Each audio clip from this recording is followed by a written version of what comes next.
We're going to give everybody another minute. We're still having people join us. We have a great participants for today's event. And today is Ask Me Anything with Priscilla Barbour Randle from Vistra Corporation. If you don't know who Vistra is, you'll definitely want to listen to today's Ask Me Anything. We're one of the largest power generator in the North in New England. And it's going to be an exciting opportunity to talk to Priscilla. So we have about another minute and then we'll get started. So as I said, my name is Mary Yusevich and I am on the NEWIEE board, and I have been hosting the Ask Me Anything for the year that we've been here under COVID. And I will be moderating today's Ask Me Anything with Priscilla Barbour Randle. It's just one of a series of conversations that NEWIEE has been hosting with a number of credible female leaders. You can actually go to NEWIEE.org and see all of our past Ask Me Anything guests, and you'll see that we really like to highlight women of leadership roles throughout our industry. And today we have Priscilla Barbour Randle, who's Director of Federal and State Government Affairs for Vistra Corporation. If you are like to hear more about all the programs we have at NEWIEE, I strongly recommend you to become a member. And you can do that by joining online at NEWIEE.org. Now I'd like to move on to thanking our sponsors. Without them, we couldn't do today's program. And their sponsors are Eversource, First Light Power, Mass Clean Energy Center, National Grid, Robinson Coal, Synapse. And with their generous contribution, we are able to do these events and provide them and have an opportunity to bring these types of programs, and they do not cost if you're a member. So I strongly again ask you to join NEWIEE. I want to talk about how to ask questions. We have this issue every time we do one of these AMAs, is that we please put your questions into the question box on the bottom of your screen and not into the chat. I'm not monitoring the chat, so if I don't see them in the Q&A, I can't ask them. And anybody who's done the AMA programs will know that I do take my questions from the Q&A box. So this is an opportunity. We're going to have Priscilla with us for an hour for you to ask questions and get your answers on what Vistra sees as the future of their company within our market, and also get a chance to really get to know Priscilla. She does federal and state government work. But I'd like to bring your attention to what we have upcoming as other events in NEWIEE. And we have our annual meeting. Unfortunately, again, it's going to be virtual, but it is on November 3rd. And we strongly encourage you to join us to find out what our goals are for the upcoming year, and maybe even hear a little bit about our gala, which we hope to have in person next year. And then I'd like to also bring it to attention to save the date. The Rising Professionals are having an event on November 11th from 4:30 to 5:30. This is a great opportunity, especially if you're just entering into this industry, to get a chance to basically meet other people at the same point in their career. And it's a great way for us to basically help women get involved, as the reason we started NEWIEE 13 years ago, to get women involved in our industry. And now I'd like to bring Priscilla, if I can, onto the screen. Hello, how are you, Priscilla? Hello, how are you good doing? afternoon, Mary. Good afternoon. Yes. And for you, it's early afternoon because you're not right here in Connecticut with us. You're actually in Texas usually, but not today. Yes, I am traveling today. I'm on the West Coast, but I am typically in Texas most of the time. Texas, but you do Connecticut, right? Yes. So I am a part of our government affairs team. We divvy up the country in a variety of ways, and I manage California and Connecticut. I'm a part of our Texas government affairs team, and I'm also on our federal government affairs team. So wow. All over the place. All over the place. They just want to get you the best terms of getting up your mileage, right? Your airline credit mileages. Right, and cover all the coasts. So, And cover all the coast. They want you to go, so you can say you went coast to coast and south. yeah. So, and in Washington, and when you say you cover Washington, what does that actually mean? All the legislation, but not the regulatory? Correct. So I interact with Congress and the administration, and we have a separate team that manages the regulatory agencies. But we often have to work together because we know a lot of those regulatory projects start in Congress and work their way over to the agencies and vice versa. So we work hand in hand often on a lot of the legislative issues coming out of Congress. But you're no stranger to Washington. No, You work in Washington. I'm a former Hill staffer. I jokingly tell my state government affairs friends that I'm a recovering Hill staffer. So I worked for the office of Congressman Cedric Richmond. That was my first job on the Hill, managing his energy and environment portfolio. And he was from Louisiana, correct? Yes, from New Orleans, Louisiana. So I call the state of Louisiana energy loving environmentalist. It may sound like a oxymoron, but you know, they care very deeply about their environmental wetlands, but also it's a heavy energy influenced state.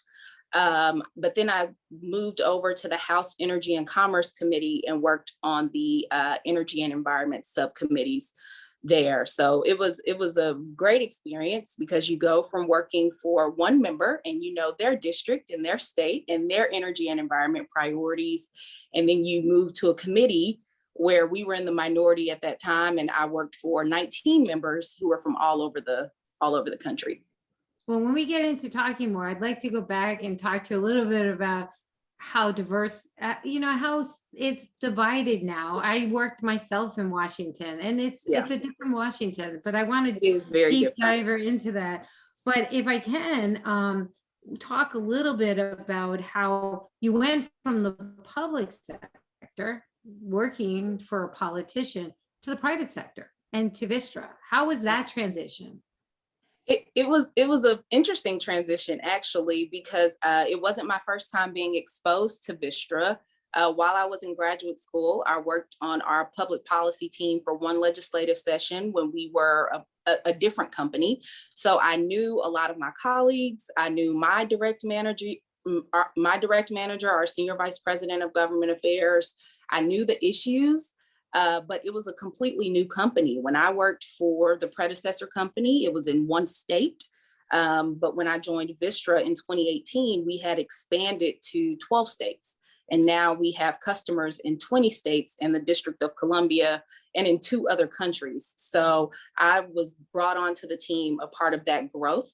And it's just been great relearning the company, who we are in our home state of Texas, but also how we've grown into other states, including the New England states. So let's talk about that. Vistra was this little company. It was called what before it was Vistra?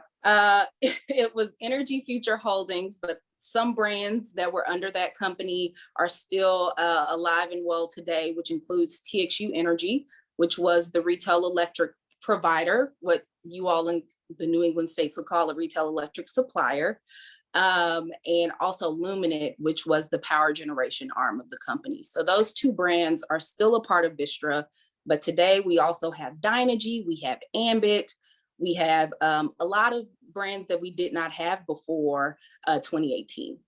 And you really invested heavily in the generation here in the Northeast. Absolutely. Absolutely. So a part of that Dynegy acquisition, we were able to acquire a number of power plants in Massachusetts, Connecticut, Maine, and we also have customers across the New England region as well. But we have physical assets in those 3 states in New England.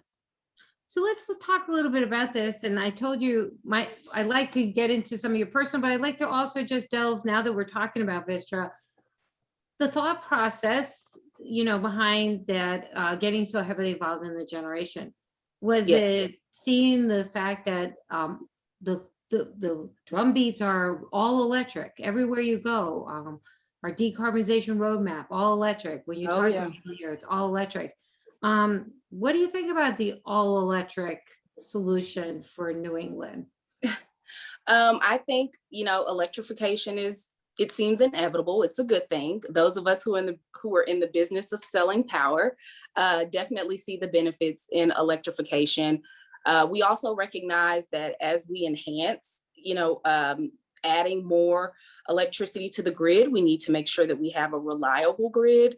And that's a big priority for Vistra. And we believe some of our power plants, especially some of our traditional fuel source power plants, will continue to play a role in guaranteeing that reliability. So as the grid becomes, more diverse, we want to make sure that we do have some of those traditional fuels that will continue to guarantee that reliability as electrification continues to occur. And when you say in those fuels, we're talking, for the most part, natural gas, correct? For the most part, natural gas. So the majority of Vistra's generation portfolio is natural gas with about 64, 65%. We have a little bit of everything. So our portfolio is pretty diverse. We don't own any wind, but we're a large purchaser of wind. Natural gas makes up the majority of our fleet. We have a nuclear plant. We have also made investments in solar and batteries. So we pride ourselves on having a pretty diverse portfolio and recognizing that natural gas, being a low carbon emitting resource, will continue to be a part of that. So that answers my next question. So the future for gas in your company is it does have a future. It does have a future. We do still have a little coal, but to kind of talk about Vistra's evolution, a decade ago, when we were just a Texas-based company, coal made up about 60% of our portfolio. Today, it's around 20%, and that number's steadily decreasing. So we have seen this evolution in real time. Our CEO has been very vocal about our transition away from coal, but what we're doing is looking at our fleet to say, not only how can we, reduce our carbon emissions, but how can we make investments and add more renewables to existing sites that we already own and operate. And part of that effort that you're doing is addressing storage. Can you Correct, talk a little yes. bit about storage? Because if we don't have gas-fired generation, or it becomes less dependent on gas-fired generation and more dependent on the renewables that are coming in, what is the role of storage then? You have to have storage as that bridge because we do know that wind and solar are intermittent resources. The sun doesn't always shine and the wind doesn't always blow, but we do know that there's technology that allows us to store it and use that energy when it's needed. Vistra is, I say we're jumping in deep into the battery storage and energy storage industry. We've recently completed the world's largest battery storage facility that's in operation. It's in Moss Landing, California, so the Monterey County Central Coast area.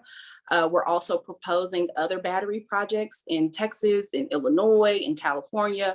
We're looking at our entire fleet to figure out where we could make those investments.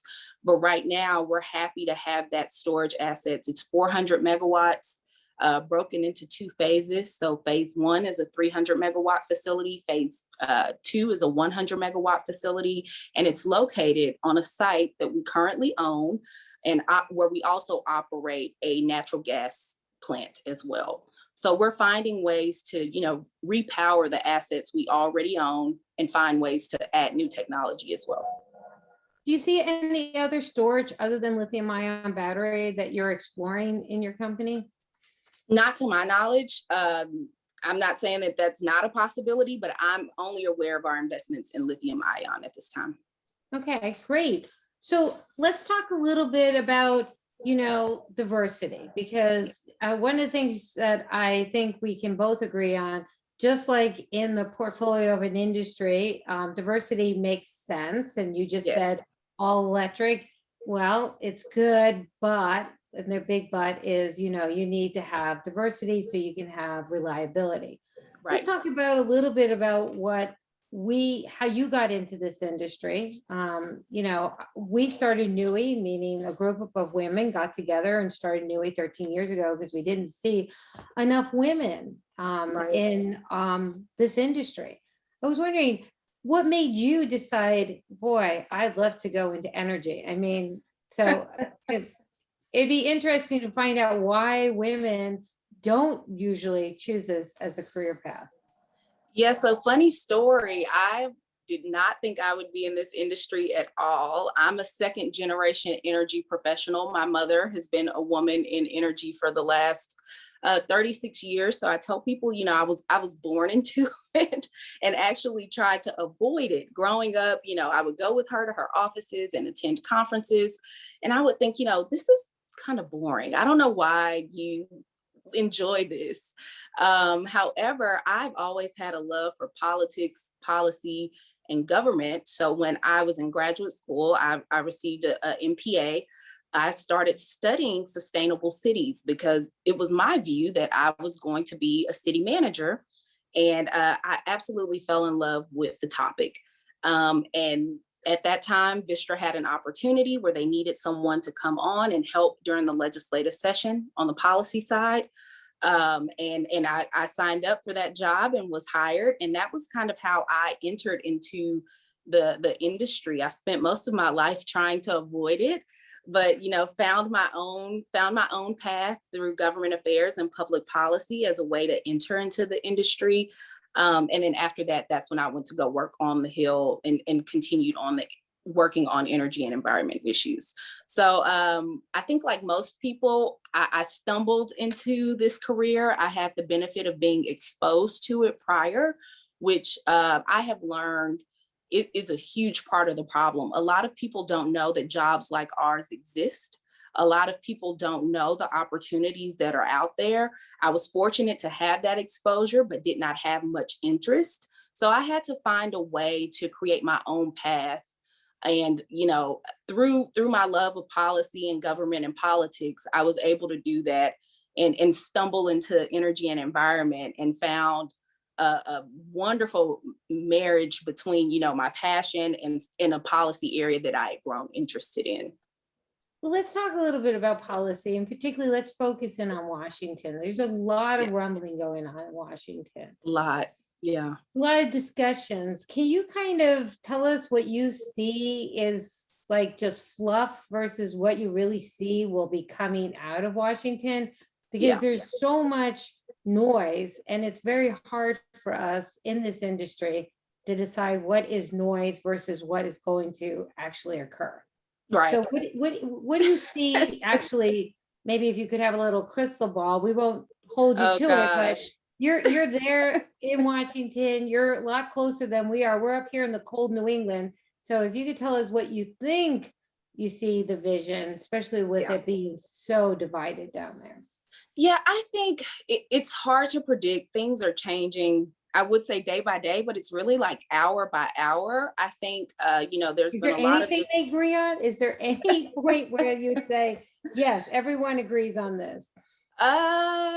I will say that there's probably more agreement than we think, based on what we see and what we read. But I think there's more agreement in the background than we're aware of. I will say, you know, infrastructure has been the hot button topic this entire Congress. And, you know, the Biden administration came out very early with a very robust critical infrastructure, but also human infrastructure plan. And Congress is trying to find a way to implement that. So on one hand, which is going to win out, the physical or the human? Because the physical has a lot with energy. So I think a little bit of both. I think, you know, we've seen really big numbers of 3.5 trillion. I don't think that large of a package will pass. I think there will definitely be the human infrastructure aspects, and there will definitely be aspects to address climate. I'm not sure if certain provisions will continue to survive or if it'll be in the final bill that's enacted. I'm also not sure if the current process that's being used, reconciliation, will be, you know, the process that gets some of these provisions over the finish line. I think towards the end of the year, through the tax extenders package, there's opportunities to include some of these new provisions that were established through reconciliation or the proposed reconciliation bill. So it's a lot of balls are in the air right now. A lot of people aren't agreeing on things. We've seen people a part of the same party not agreeing on things. And I think in the coming weeks, it'll start to be refined, and we'll have some more clarity on what will survive. I think it's very clear the 3.5 trillion number won't remain, and it'll be somewhere between 1.9 and 2.2 trillion, which is still a lot of money. And I think there will still be a good portion of that specifically for clean energy investments and tax credits and various provisions that will help us decarbonize economy-wide, not just the electricity sector. So decarbonize economy-wise, let's just drive down on that, because generation is such a critical piece of that. Yes. And here you have all these assets. I'm going to go back to something you earlier said, which is we need Vistra to stick around for reliability. Can you talk a little bit about that? Because why is it so important that you're here for reliability? Yeah, because I think people in the United States have never experienced what it's like to live without reliability. I think, we've had instances of blackouts here and there in California, Texas. I know the New England region has experienced that also. And we understand that you have to have some of these traditional fuel sources stick around to ensure that, until we solve the intermittency challenge, right? You have to have some of these resources stick around for the sake of reliability, because electricity is a key part of our life. You need food, water, and power. And natural gas, I think, will continue to be a part of that. And when you go around to Connecticut, do you think the Connecticut State Legislature understands that? Or is there still a disconnect when you're talking to the legislatures? I wouldn't say there's a disconnect. I think they understand. And I think, it's just important to keep that in mind as the state continues to establish very robust goals, which we support decarbonization. Vistra, we have our own decarbonization goals. But we do understand at the same time that until technology, meets the time, some of these assets will be required to remain for the sake of reliability. So let's talk about something else that's very important to NEWIEE, which is to get women into the workplace and get women involved in energy. And it's interesting reading about your CEO and some of the goals that he has established. I'd love for you to tell everyone else, because I don't think people are aware of some of the goals that Vistra's CEO has put into place. Yes. So like many in the last year, we've had some very tough conversations internally and externally about what our company looks like, the makeup of our company, whether that's our employees, our customers, our communities, both internally and externally. I think Vistra's unique in that we have a lot of women who are in leadership. Half of our management committee, so our company's executives, are women. We are working very diligently to ensure that we can create a pipeline for people of color to join our industry, or to support those who have an interest in our industry or in STEM fields in general. We've made, our CEO announced last year a $10 million commitment over the next 5 years to make strategic investments in communities that we serve, to focus on women and students of color who have an interest in STEM and in energy and in business. But also we've made key partnerships with some of our historically Black colleges in Texas, both public and private, with multi-million-dollar investments over the next 5 years to ensure that we provide scholarships, internships, apprenticeships, but also opportunities to actually engage with our employees. At one of our schools, we've set up a speaker series where, we bring people from all parts of the business to come in and talk about what they do. So what does it mean to manage a trade floor? What does it mean to work, in environmental policy? What does a government affairs professional do? And then our CEO has directly participated in all of these as well. So we're actually in the process now of planning a meet and greet with him and our scholars who have received our scholarships at those two schools. So we put our money and our time and our energy into making sure that we are doing our part to try to establish that pipeline for the next generation of energy professionals. And to a point that I made earlier, provide that exposure that so many people don't have because they've never seen anyone that looks like them, that's an engineer or who runs a trade floor or who focuses in environmental policy. And it's just important to make sure that people know that not only these jobs exist, but people who share maybe cultural or community backgrounds that they share also have these roles. And your makeup of your executive is over 50% women. Of women. Yes. Our general counsel is a woman. Our head of government affairs is a woman. Our chief administrative officer, so the person who runs our day-to-day operations of the company, is a woman. Our head of investor relations, also a woman. Like I said, Kurt has been very vocal about supporting women and having women at the executive table to make decisions. So I was very intrigued because I found that out about this 50% of his executives. So I was like, wonder why he's so supportive of women. I found out he has 3 daughters. So yeah, that is definitely, so we should make sure all our CEOs have only daughters so that we can. But anyways, but it is kind of interesting because someone asked me once, NEWIEE, why is there an organization like NEWIEE?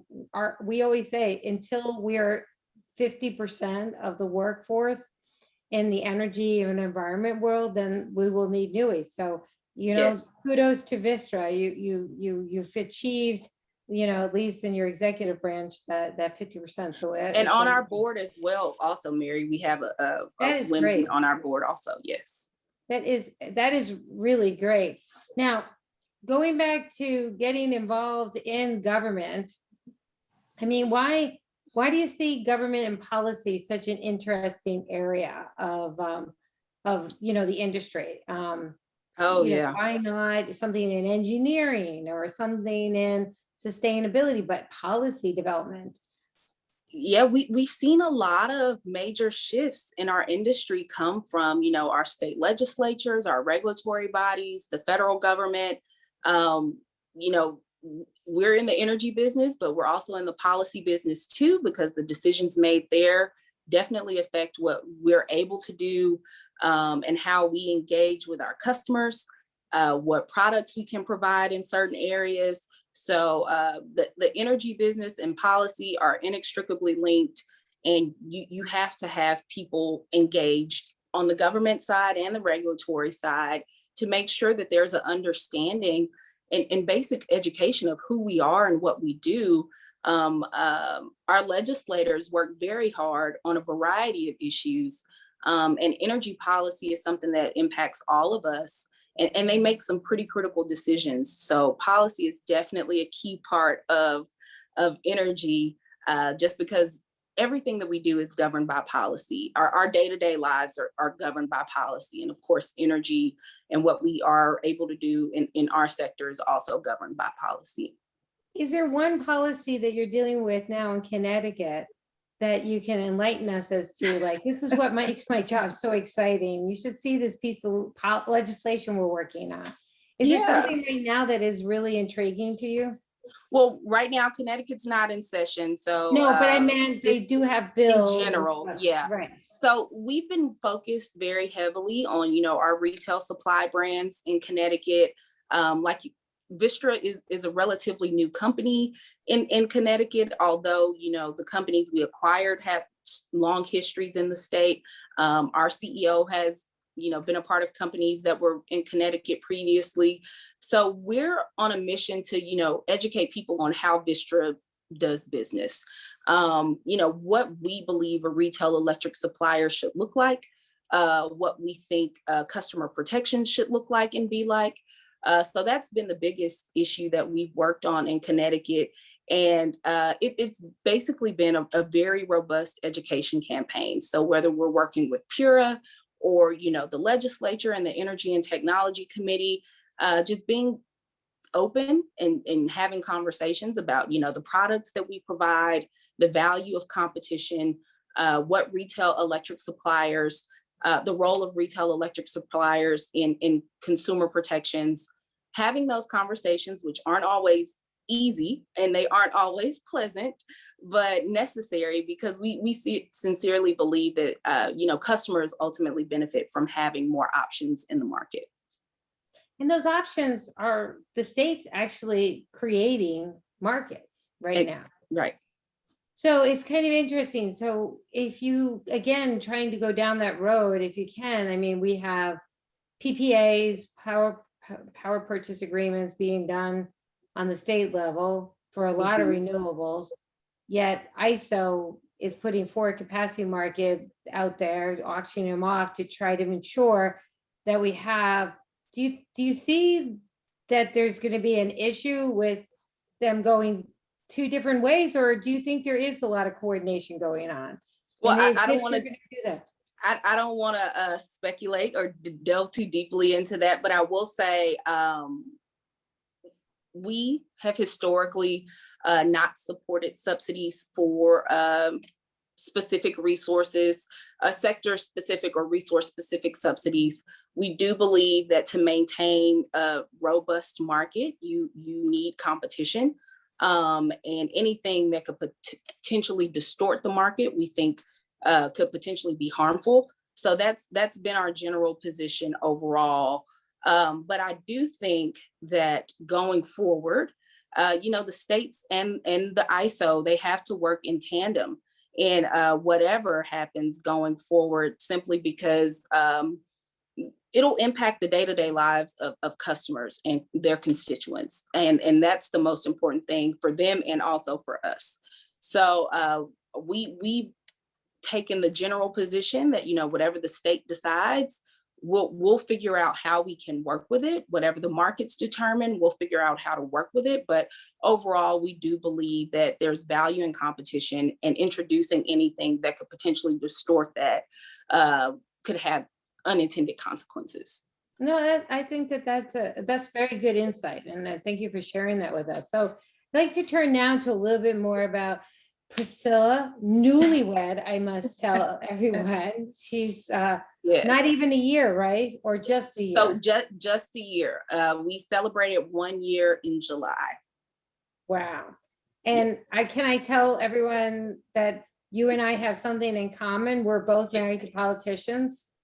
I mean, we both signed up for that, I guess. I Right. am married to someone who's been in local politics for over the last decade, and I know you have a similar experience. Oh, well, my husband, yes, was mayor of Salem, which is appropriate for October right now, in terms of the Halloween season. And yes, and for 10 years he was the mayor. And I was talking to Priscilla earlier, and she was like, yes, but my husband has promised me that he's going on to a different career. And I'm like, yeah, I've heard that speech before.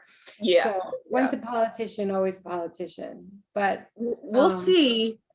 Fingers crossed. He said this may be his last one, but who knows? Well, and but it helps you have an understanding. So when you're working with the legislature, a lot of times the legislators say, you don't understand. I'm working with constituents. I'm working with the needs. And I bet you having that background of being married to a politician must give you some insight that normally you wouldn't have. Absolutely. Of course, I can't say I know exactly everything that he goes through, but, I have witnessed my husband respond to his constituents, picking up phone calls during Thanksgiving dinner to address a local emergency, or, while we're on vacation, he's managing council activities or talking to his colleagues about, pending items before the council, or him taking council meetings via Zoom while we're on vacation. So I have experienced that. And he represents a rural community, a community that has historically, been underserved. So he has, had to play a direct role sometimes.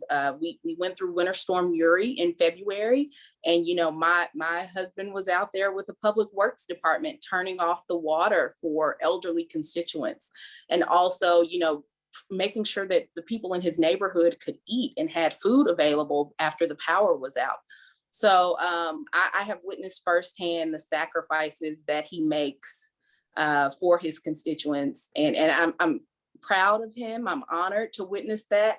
But I definitely can relate when elected officials say, you know, I have to focus on the needs of my constituents. I completely empathize and I completely get that.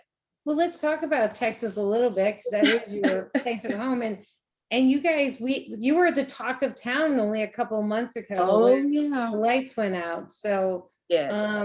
is that something that could happen in other places, or is that just a single ERCOT situation that could never be repeated? So Mary, it was literally that everything that you would not want to happen or you didn't think could happen happened. Never in the history of the state of Texas have all 254 counties frozen over. So from the Panhandle all the way to the Mexico border. Also, it was an event that lasted over 4 days. So not only has, Texas not experienced that type of weather before, but for such a long duration of time. So that had serious consequences for, the grid.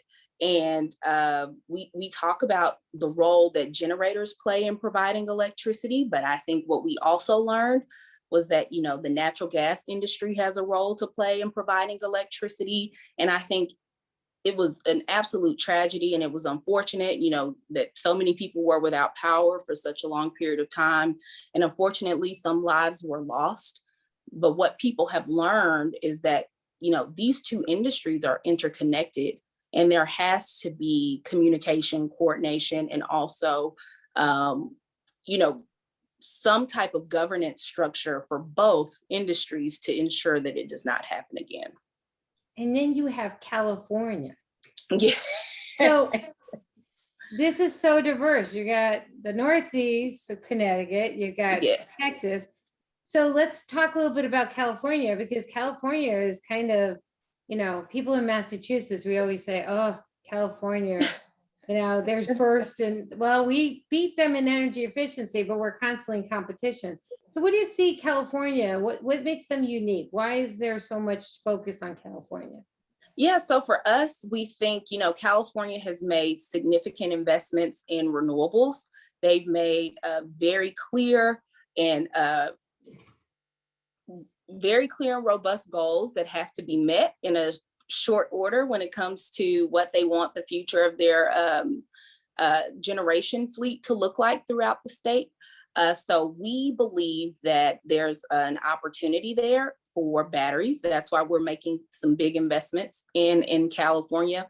Like I mentioned, we have a 300 or 400 megawatt battery storage asset there. We're hoping to have another battery storage asset that we're currently in the permitting process for that would be double that size, just because we think that with more renewables, the intermittency challenge only grows. So you have to have something that fills that gap. And for now, we believe that utility scale battery energy storage is a way to do that.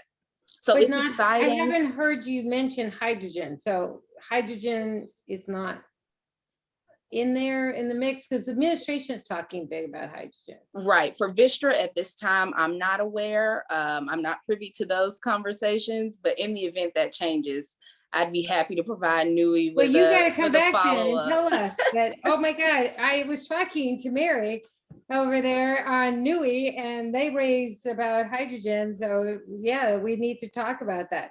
No, so it is really interesting. So I'd like to turn our attention a little bit about NEWIEE, because we made our last fall FET, we kind of made an effort to really increase DEI within our ranks. So we went out trying to recruit women. Now we're trying to recruit, really focus in on DEI. And I noticed that you were the Black Caucus Fellow when you went to Washington.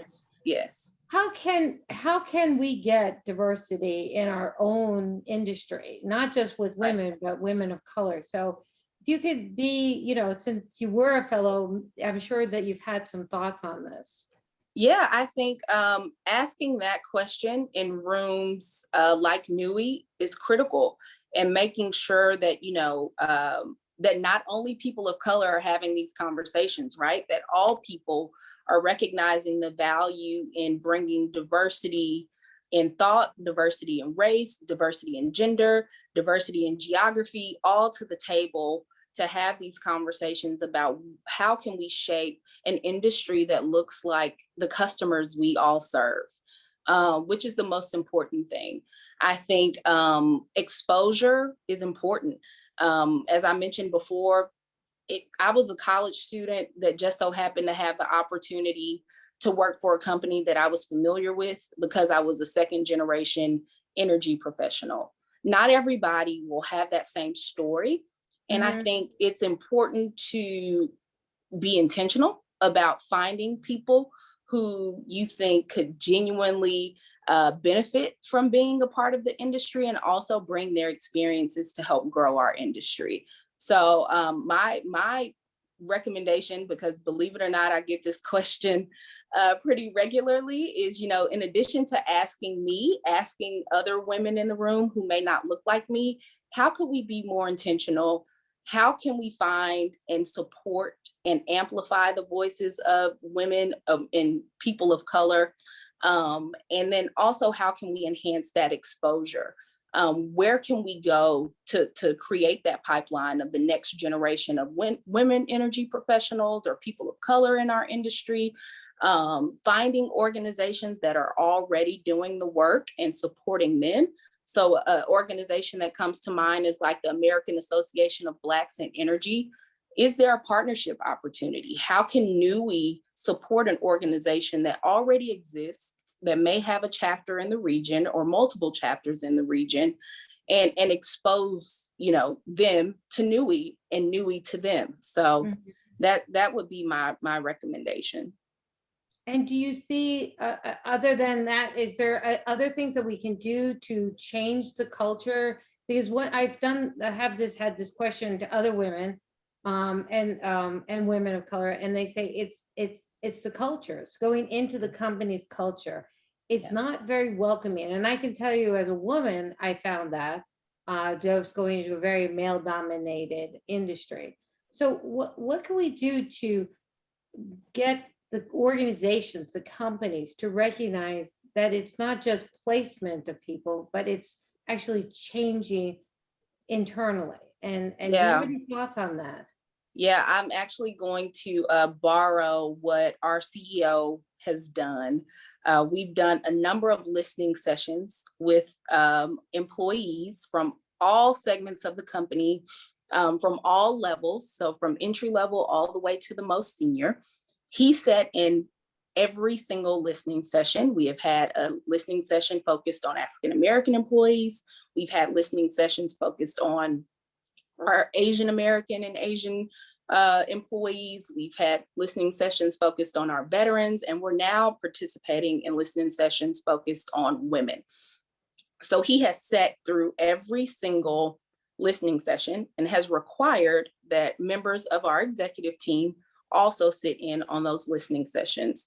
Having difficult and uncomfortable conversations are the only way that we can start to break open that culture.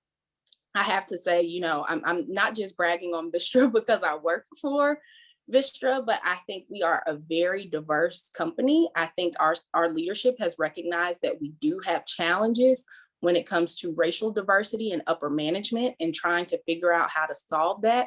And not just like, having a quota, and not just putting people in a position, but giving them the tools, the resources, and the support to do their jobs well and to grow. So, Vistra's also started a mentorship program. So you can be set up as a mentor or a mentee, and you're assigned to someone, and you spend a year getting to know each other, figuring out how you can support each other in your respective roles, and just creating a community. And you have your person, your upper management professional that you can go to, and that's your mentor. That's your support system. That's the person who gives you the tools and resources that you need to grow within the company, in addition to your manager. So I think creating very intentional communities, very intentional opportunities for hard conversations, but also providing people with the tools and resources to grow and develop are absolutely critical, because you can have the person in the job, but if they're not doing their job well, and if there Right. isn't a clear trajectory for growth, it's pointless. Yep. So it is interesting when you talk about that, because the other thing that we also focused in on is on environmental justice communities. There seems to be a lot of placement of facilities, particularly energy related facilities in Right. EJ communities. So what is Vistra doing to change that traditional path that was, hey, find an environmental justice community? At the time, we didn't call them that, socially, economically challenged communities, provide them a lot of money and then cite all of our, necessary infrastructure that can impact that community. And we're looking at this all differently now, which is a positive thing. But does Vistra also see this as an issue that they'd like to address? Well, we're unique. Most of our assets are located in rural areas or areas that aren't designated as EJ communities. We do have some assets that are in urban areas, but not many. But it is something that we continue to look at, and how can we actively be a part of the community in a way that's not just cutting a check. We're adamant about making sure that wherever we have operations, that we also have a strong presence and strong relationships with the community. But I think we're unique in that a lot of our assets aren't in EJ communities, but that is an issue that, or frontline communities rather, that is an issue that I think the broader industry, we have to have more conversations on. We know we provide a critical product. We know people need electricity, but how can we also ensure that, the way we produce that electricity does not compromise the health and the well-being of those who live in those communities? So I would like to just turn our focus a little bit more on looking at energy overall as the future, and really how the generation in terms of the grid. So you guys are involved in generation. Yes. But grid is critical in terms of making sure that there's enough lines to deliver the energy. Right. But it's getting complicated because we also have distributed energy resources. So it seems like it's not getting simple. It used to be when I started my career, way before you probably were in like elementary school. But we used to be very simple. It was generation, distribution, and Right. user. Very, very Right. simple. It's not that simple anymore. No, you have a lot of market participants, and the grid of 20 years ago, when everyone was talking about deregulation, is not the same grid that we have today. I think we were in the very early stages of talking about renewables, and now in some cases that makes up the majority of the grid in some places. So I think we have to continue to figure out how to evolve as an industry. I know Vistra's trying to do that. I know other companies in the New England region are trying to figure out how to evolve as well. But more market participants, hopefully that means more options and more opportunities for customers to reap the benefits. So I think, over time, we have to have some conversations about, what do we aspire to have and what's realistic, and how can we build and how can we get there without compromising reliability and still making sure that we provide a quality product for the customer that's affordable too. Well, and that's the problem. It's getting more complicated. So Right. we really need to start having some open and realistic conversations. Yeah. I think that's the part that I've heard you talk about, which I'd like to emphasize and encourage people to weigh in on, because we have these goals of reaching, certain goals, but several of the projects that we were depending on being in place today are still not here in New England. Yeah. So I was just wondering if you can just go down that path of how, as a company, here you are, if you get market signals that tell you X number of dates, we've already done this and that, but then it's 2 years, 3 years, 4 years delay, and there's still not the other alternative generation coming on. So how do you balance that? Like, you know, you're like, okay, this is going to be replacing this particular plant or this particular storage facility, and now it's not there, and it's still not there. That is a really good question. And I'm not sure if I have the time to think about it and also provide a good answer. But I will say this, that, you know, at the federal level specifically, I'll start there and then work my way to New England. You know, the government, the Biden administration has said, you know, we have these goals by 2030. Which, you know, great. It's great to have goals, but we do have to think about, do we have the assets and the grid infrastructure necessary to meet those goals within that timeline? And if not, what do we need to do to make sure we do that and we can meet the goal, or at least, you know, get very close to the goal, right, without compromising reliability, without compromising, you know, the customer experience. Because it's not like we're providing something that people can't live without, right? Correct. So, and that's a very important statement. I hope people hear that. And you know, just like you said earlier, living without electricity, what would your day be like? And if you have to have that for an entire week, people die. This is a life and death thing. It is. And reliability, I think, will always be the main priority for Vistra, making sure that we have a reliable grid, but then also making sure that our customers still receive a quality product, because as a competitive company, they can leave us and go somewhere else. So we want to make sure that they have a good experience, and that, you know, it's affordable, because we can't live without it. But I will say, you know, we have to have the infrastructure in place to achieve our goals. And I think, you know, what they're attempting to do in Congress, what some states have tried to do, will get us there. And hopefully, you know, people and companies will make the investments necessary to ensure that we can reach those very robust climate and carbon reduction Are those goals. Conversations going on though? Have you participated in them? I mean, I think it's a great idea that we should be having those conversations.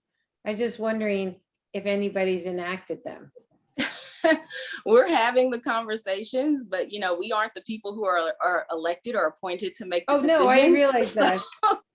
Yeah, we're making sure that we share you know, those points when we're talking with members of Congress and state legislators, but that's all we can do, right? Is share our perspective, and the people who are elected and appointed in those roles, they ultimately make the decisions. And as I mentioned before, we will figure out how to work in any policy and regulatory environment. But these are the recommendations that we offer, and we are having the conversations, and I think they resonate with people. Because we've had so many recent examples of what it's like when the grid isn't reliable. So that does resonate when we have those conversations.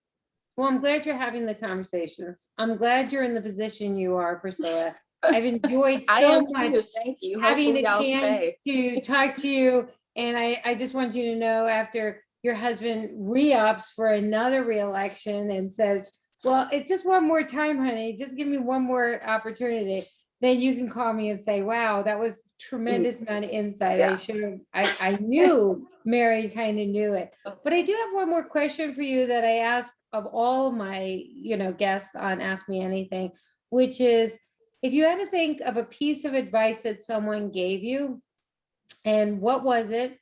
And did you act on it, or did you not act on it? Okay. And if you could share with us, I would love to hear it. So thinking about this, it actually wasn't advice, but it's how this person just kind of operates as a professional, right? So our head of government affairs, her name is Sano Blocker. She's SVP of government affairs for Vistra.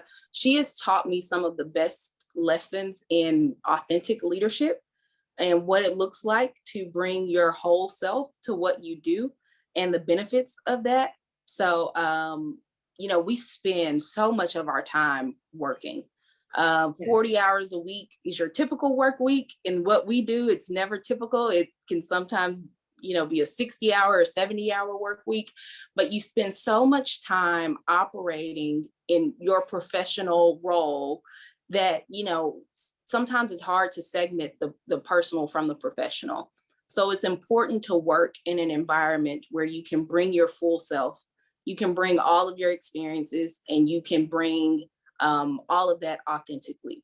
So the best advice that I have seen lived is, the beauty of authentic leadership and being your full self and not being afraid to bring that to the table, because whether you think there's value there or not, no one shares your experience. No one has lived through the things that you've lived through. No one has done the things that you've done.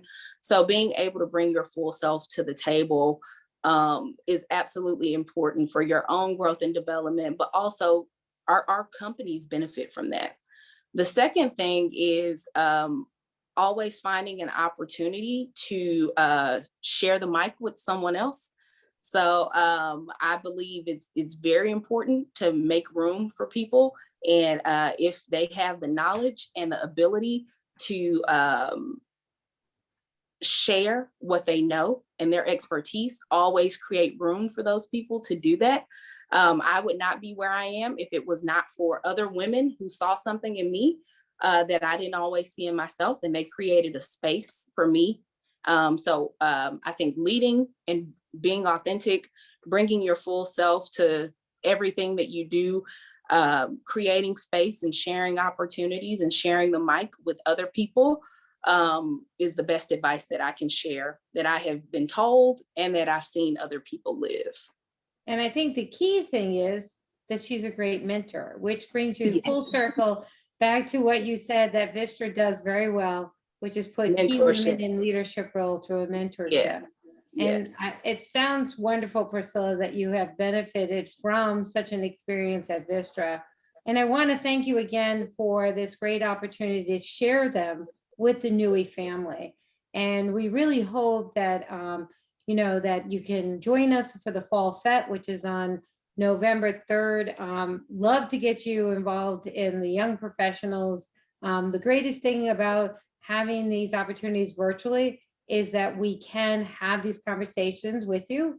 But we understand that you do come to the New England area quite often. Yes. So when we're back in person, we would welcome the opportunity to have you actually, participate in some of our NEWIEE events, because I would love that event, that advice, the authentic person, be who you are, not somebody different, in your home and then come to work. Because you're right, it's kind of hard to separate the two. Yeah. It's really good. And I love the mentorship.